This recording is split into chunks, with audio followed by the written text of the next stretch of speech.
Thank you for tuning in to Home TV. My name's Katie Schroeder, and today I have a very special episode for all of you. I got to sit down on Zoom, of course, with a group of ladies that were part of Girl Scout Troop 451 based out of Lansing. These women have been together, most of them since 1964. And although Girl Scouts has evolved throughout the years, these women were far more ahead of their time. I won't explain any further. I'll let them do the explaining. I am Terry Bailey, and that's my daughter, Michaela, I'm at her house. So anyways, I'm 63 and I live in Diamonddale, and I formerly lived in South Lansing. My name is Carolyn Drake, and I grew up in Lansing, and I live out in St. John's now. But I'm 63. I'm Kim Hatherley, and we're all basically the same age. It's nobody's business but ours. And I was born and raised in Lansing, but I live now in Lansing, Michigan at this point, and have for the last 44 years. Perfect. And then I guess we'll go around to Sydney if you want to introduce yourself as well. Okay, I am Cindy Nichols. I am kind of I came into the troop last in. I actually lived over on the east side of Lansing near Eastern High School, and then came over to the south side. So I am from Lansing, and I live now in Okemos. My name is Bonnie Carey. I live in Lansing, Michigan. And yes, as you said earlier, I'm 89 years old. I will be 90 in May this year, and still trying to be very active and enjoy meeting with you girls as we have been able to do for so many years. I love all of you guys, you know that. And now I need to hear from some of you. I mean, I could tell some of the bad things you did, but I won't. I'll be nice. Oh, we'll get into that later. Yes, ask the questions. Right. And I'm Dorinda Stewart. Now, this is my mom, Bonnie. I'm 63 years old.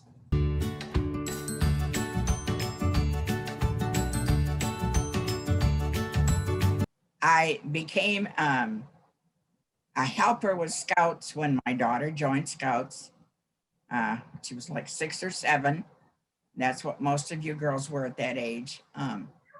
The leader they had at that time, Marilyn, had said she would take my daughter in as a Scout if I would work with the troops. So I went in as a helper and worked with the girls. I went to your camping things, day camp, weekend camping, and still worked full-time as a nurse. And I stuck all the time in, somehow arranged my schedule so that I could be with you. Our troop started, we originally signed up to be in this troop in October 1964. And one of our very first field trips was at Edru roller skating rink in Lansing, or excuse me, Holt, Michigan. Mm-hmm. And so when I came across that, I had found a couple of other things that I did not realize, and that was that we didn't all start together in the same troop. And so there were 2 troops combined. And so to think that we were started out as, as two different troops, and to become one individual troop and still do that today, that's a fond memory and a current reality. Yes, I did work with you and go with you when roller skating. And believe me, I had never roller skated in my life, and I had to learn how without falling too much. And I also had to learn how to swim to be able to work with you. And I was not real fond of water. I'm still not, because I unfortunately had a brother and his friend who decided one day to take his sister and I. We were all swimming together, playing in the water, and the boys decided to set on Jeans and my head under the water to keep us in the water. So for me to learn how to swim, to be with you girls, took an awful lot of strength and energy.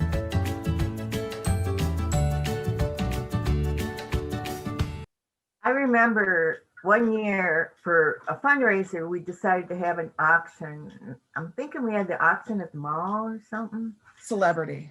And all of us had to write letters to celebrities and ask them to send us something that we could auction off at an auction to help make our troops, so that we could do as much as we did.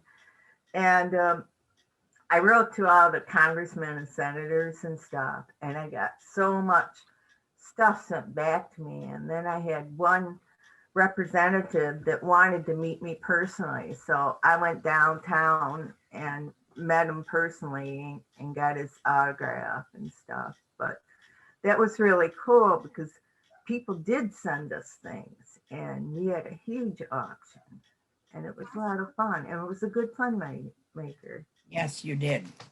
Yes, and I know you had, from speaking with Sydney, I know you had some pretty cool people respond as well, not just like senators and whatnot, but what were some of your favorite celebrity items that you received from that auction? Oh. So somebody got a script from a couple popular TV shows that were around at that time. I do know that Carol Burnett gave us a picture, and Dean Martin gave us a picture to auction off, an autograph picture. I contacted bowlers, and I can't not remember what, and so they sent arm guards, or bowling guards that, so you could throw your ball straight. And I didn't totally forget, but the hours entailed in writing the letters and waiting for the merch, for the whatever they would send you back free. But the auction itself was just so much fun, and that was at the Lansing Mall. That and it was at the Lansing Mall, and it was a 2-day affair because it had something to do with Girl Scouts, and we were always working towards badges, on all the activities that we did do always was directed towards a badge we were working on. I do remember one other thing too. I got a letter from Mrs. Nixon from the White House. It was on White House stationery, so that was pretty cool too. So at that time, so yeah. And I had left the letter writing, all of that, to the girls. I did not write any of the letters. Mm-mm. They did. That was part of their responsibility. Talking to Sydney, she mentioned how your troop was different in a lot of ways from other troops back in the 60s. So Yes. I'm gonna open this up to all of you, but especially Bonnie, because I know with that auction, just in general, you really weren't supposed to do it, I heard, but you didn't listen anyway. So do you want to That's talk right. about that? Yeah. Yeah. Never ask for permission, always ask for forgiveness, right? Right, exactly. And, yes, the scout office had told, Marilyn and I many, many times that we were doing things that other scouts troops didn't do. They felt we were maybe too advanced for the scouting at that time.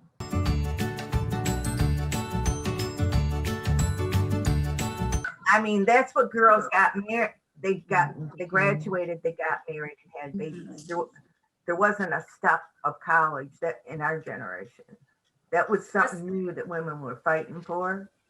Yeah, and I think that's something too that your troop, like that's where you kind of were different, because from my understanding, Bonnie, you just wanted them to break that stereotype, so to speak. Yes.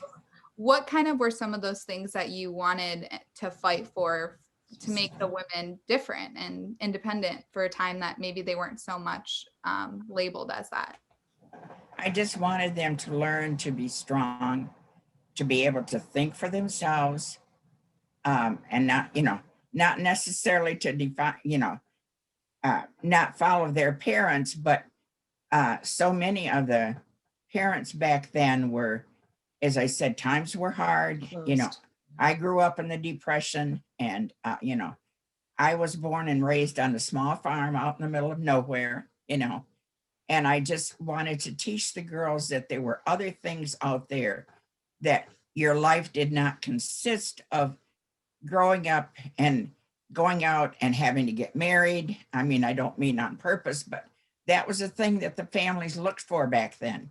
They wanted their daughters to get married and have their own home and that type of thing. And I felt that they needed something different. I went to work as a nurse's aide when I was 18. And then I ended up going to Florida for a while with a friend of mine. She lived there, and I went to work in a nursing home there. And then I went to Bible college for 2.5 years. I got sick, and then when I came back home in the summer, I couldn't earn enough money to go back and finish. And so then later, I went to school as a nurse, as an LPN. I didn't make it as an RN, but LPNs were used a lot more then. Now you find them in nursing homes, but hospitals don't hire you anymore. But it was something I wanted these girls to be able to function on their own, not have to be dependent on Right. somebody, had to, hey, I need to get married because, I need somebody to help support me and I need this. I wanted them to be able to make that decision on their own with having to learn something else, that there were other things in life that you just didn't have to immediately get married once you got out of high school in order to be able to survive. Yes, Bonnie. Yeah, you did teach us to be independent. And I just want to say that I did not go to college, but I did get a full-time job right out of Yes. school. And I think it's because you taught us to learn to only depend on ourselves. Right. We were open to possibilities. We kind of paved the way. It was, a tumultuous time. There was a lot of racism that went on, and there's a lot of, Martin Luther King was assassinated during the times when we were in Girl Scouts. Mhm, I remember. Women's Lib, and we were, I am woman, hear me roar. And my mom and those leaders taught us that is what you're supposed to do. Go out there and look at the possibilities, because the world is not small, it's big. Katie, there's one other thing I just remembered that was very pleasing to me. I also taught these girls a course on death and dying from Elizabeth Liebler. Ross that had it, I'm sorry. And I just, when Marilyn's husband, Jim, had passed away, one of these girls, in fact, it's a young lady that's sitting there now, Kim, sat beside me and she said, thank you, Bonnie, for teaching us about death and dying. You helped me get through this. We went with the girls on a bus trip and took them to Washington, D.C., where they did get to go through the White House and the Capitol. Washington Monument. And yes, Lincoln and, Memorial. Lincoln Memorial. and for that, Smithsonian. Florence, who worked with us, we had helped the girls make bags out of bleach bottles, and they each had one of those bags. I didn't get to go to Washington, D.C. because my parents wouldn't let me go. Oh, I didn't realize you didn't go, Cindy. Wow. Yeah, I didn't go. No, my mother wanted me to stay home, Oh. even though I raised my portion, and Marilyn actually just really worked with my Yes, parents right. to try to go, and they would not budge. And then somebody had dropped out of the troop, so they said, because my mother said it was because they couldn't afford the other half. And somebody had dropped out of the troop at that time, and she said, we have money available. We will, Yes. we want her to go no matter what. And my parents still would not give permission. So I never got to go to Washington, D.C. I felt bad that Cindy couldn't go to Washington with us, because that's something that, they may never get a chance to go again to see. We were very disappointed. We were hurt. Actually, Carolyn's mother would not allow her and her sister to come for us to go through the hospital and for the childbirth film. And I was very disappointed because it's Carolyn said, they just lived across the street from us. I tried to talk to her mother and dad, and they just wouldn't. And I just felt very bad. I cried, on my own, that because they were not allowed to go. What is that secret that you think really bonded you all together and just made you be like, yes, this is going to be my extended family? Because you chose this. So why do you think you all chose this? Well, it was an escape, like my mom kept having babies after me. My mom had 5 babies after me, and there wasn't money in our house. We never went hungry, but we were pretty poor. And Girl Scouts made it so I was on an even board with them. I mean, it didn't matter what home was like. When you got to Girl Scouts, everybody spoke Equal.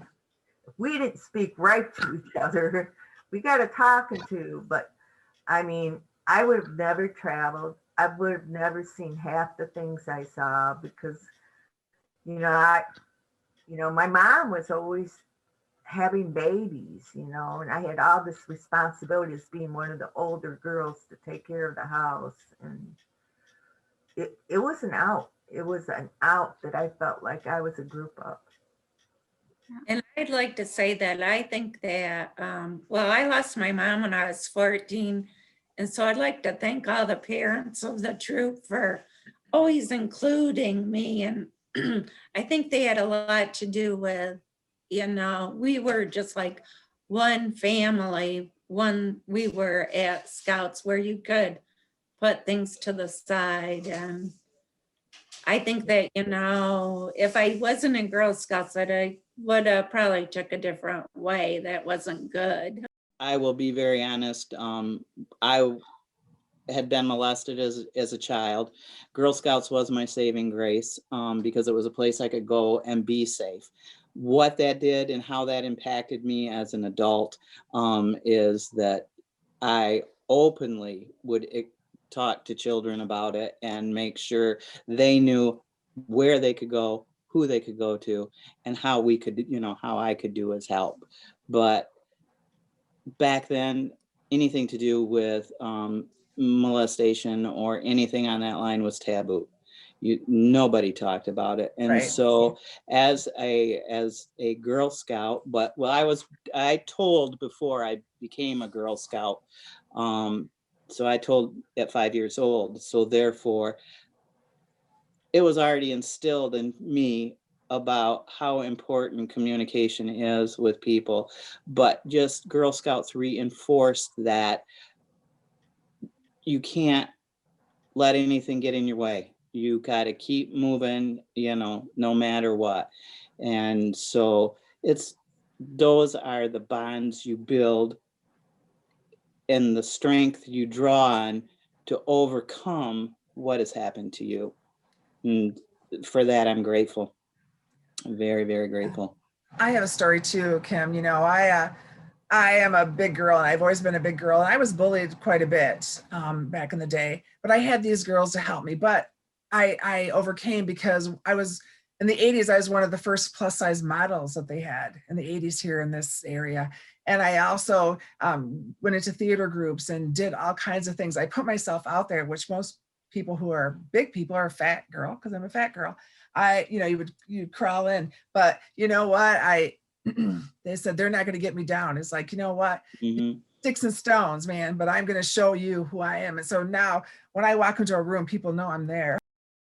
Leaders were very tenacious, and they really taught us about right and wrong. And we learned from them. It's like keeping our troop together. It was our leaders that kept it together, not only just the girls, but our leaders, because they helped with people, economic, people whose parents were broken up, or any of those things. The Girl Scouts was a haven for us. And these women, these Girl Scout leaders, were the ones that came and taught us and helped us, and we could go to them with anything. We couldn't always go some people couldn't always go to their parents, but you could go to the leaders, you know? So even for me, if I couldn't go to my mom, I could go to Marilyn, you see? So there was, you know, we had this group of people that we could go to and talk about the things that were bothering us. And we had an outlet, you know, for that. I do have kind of a lighthearted question just because y'all have so much experience with Girl Scout cookies. So what are your favorite Girl Scout cookies? Pussy doughs. Thin Mint. Thin Mint. I like the Savannahs, Trefoils. Too, yeah. the trefoil. I like the trefoils too, Right. but I don't even know there's new ones out now. I don't even know. Yeah. Anything with coconut and chocolate. What is that one? Yeah, the coconut. Yeah, Oh, those ones. it's I a didn't have those growing up. They were like, how much, Kim, how much were they when we first started? You know the 35 cents, 35 cents a box. yeah, And 35 one, cents. one very important thing is what a diverse troop we did have. And when I say I know that they were 35 cents a box, it's because one time my dad decided to be our cookie chairman. And what he said was if we sold 1,200 boxes of Girl Scout cookies, he would take us all to McDonald's. Because you have to remember, McDonald's was just coming Right. to life. Yeah. You know, Golden Arches, and yeah. it was a real big thing. Well, we ended up selling like 1,400 boxes of Girl Scout cookies, and it got put into the Lansing State Journal for that. And the troop, as a thank you gift, purchased a magnolia bush for my dad. And when they got ready to move after living there for 35 years, that was the only regret they had, was that they could not take that bush, AKA turned into a tree, with them to their new place.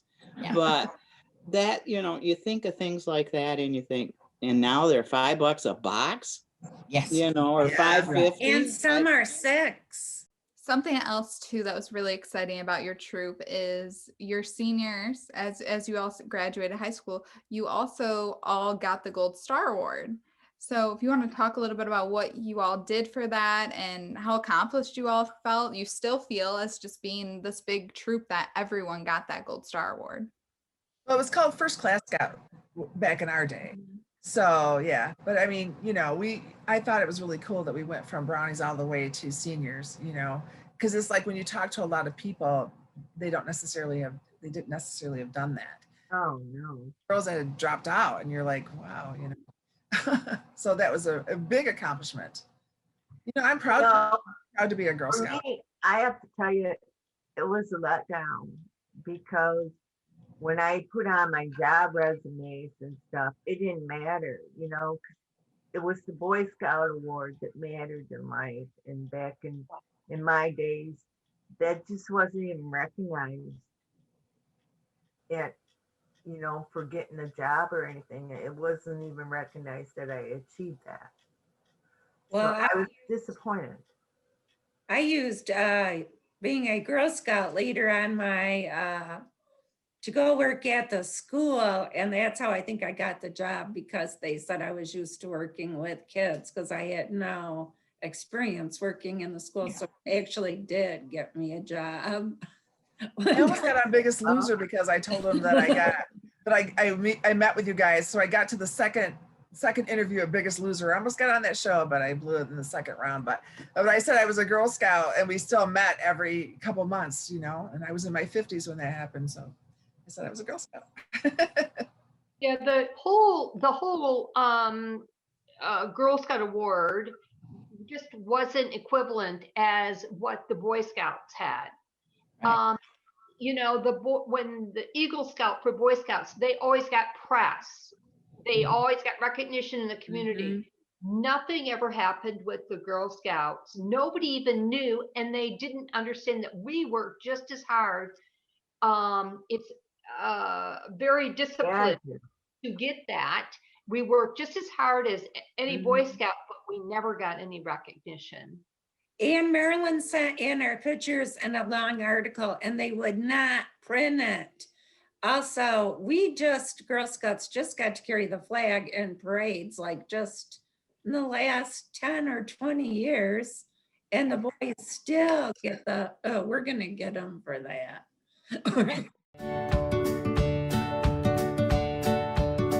Now at least you all are getting the press that you long have. Thank you for Right, thank that. Yes. And I want to give you all a moment too to explain what you did to earn that gold star award or that first class award that you're speaking of too. Well, There was that's- a- I know that we had 4 challenges that we had to do. Yes, that's right. You know, areas, but I can't, we did a lot of community service, but it just seemed like, I know it took a long I don't time. think I have it in my papers. They had a special service at the church and I got a wrist corsage also. That's all I can remember. It was We just were part at of our Dobie thing. Road. Dobie Road was part of it. Yeah. Volunteering. At Dobie Road, the extended care facility in that old building that's still right down the Yeah. street. It's still up. It's Yes, senior it is. housing now. But I just remember that building was so old and creaky and Oh, Yeah. yes. scary. It used to be the poorhouse, I guess, years ago, Yeah. old one. And then they built a beautiful one there now. Yeah, right.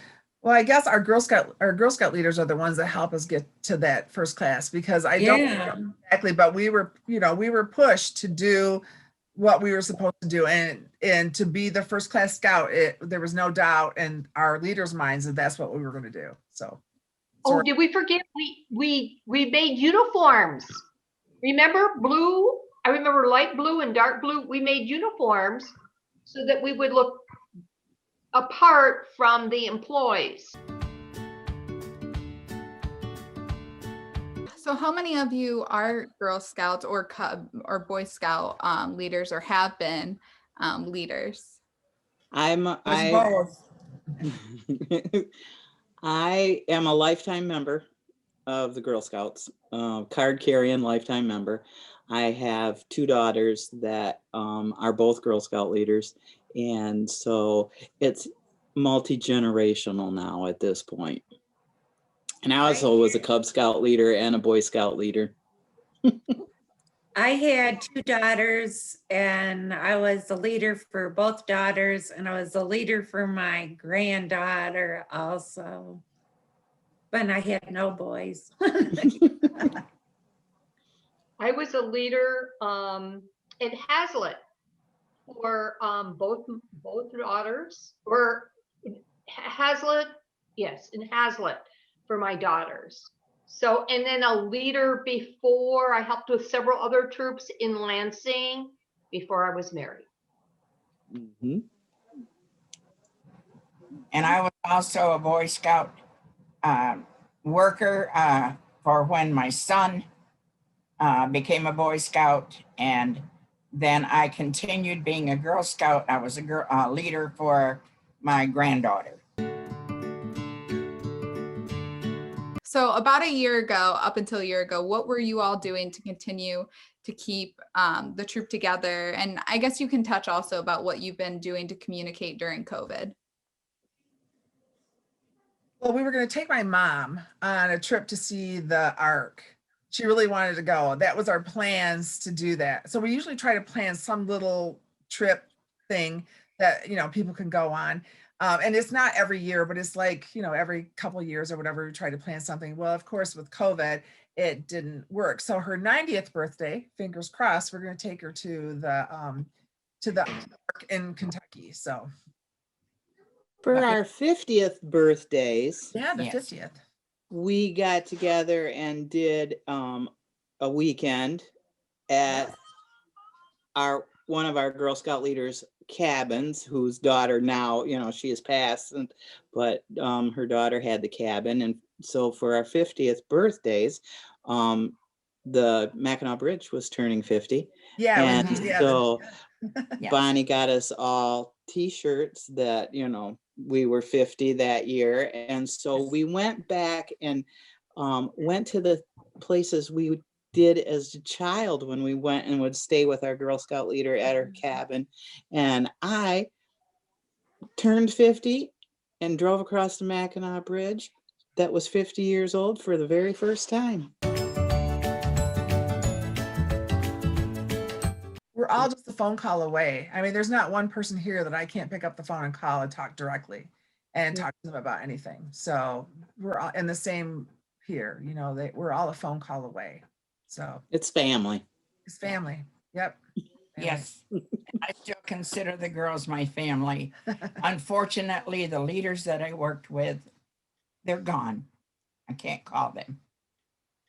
But, you know, we were family. They're And still in our hearts. that's That's right. Yeah. And now, you know, we get together every 2 months and, you know, have a meal together. The restaurant is very good to us. Yes. Sometimes we get a little loud laughing and telling about the things that we did in the past. But they understand us, and we've never had anybody who was in the room close to us. We've never had any of the other patrons get up and walk out of the restaurant because so.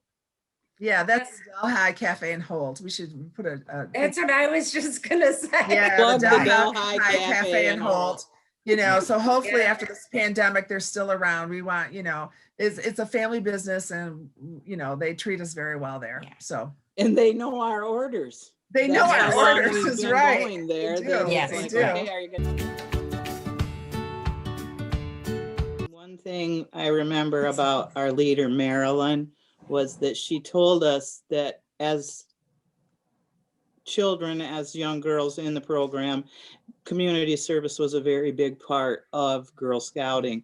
And that by the time we were done, we would all know what community service was, but we as adults would learn that you would be doing community service, but you wouldn't even know you would be doing it. Right. And I look at my life today and what my life is, and it's a lot of community service, Yeah. but you don't even think of it as a community service. It's just your life.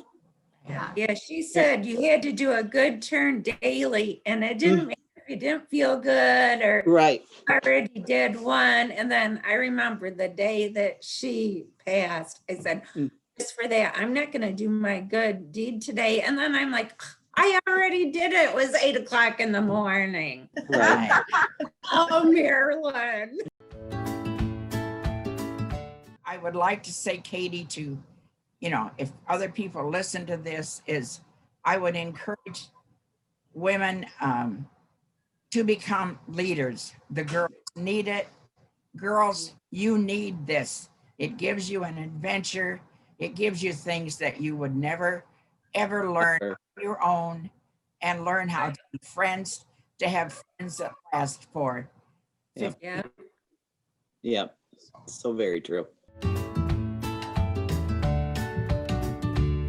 Thank you all for being here this evening and talking with me and sharing your story with the community, because I'm sure everyone watching right now is just so thankful that you've been so vulnerable and opened up about your stories and about your challenges as a group and everything that you've overcome. Thank you for tuning in to this special episode of Home TV. I'm Katie Schroeder, and thanks for watching.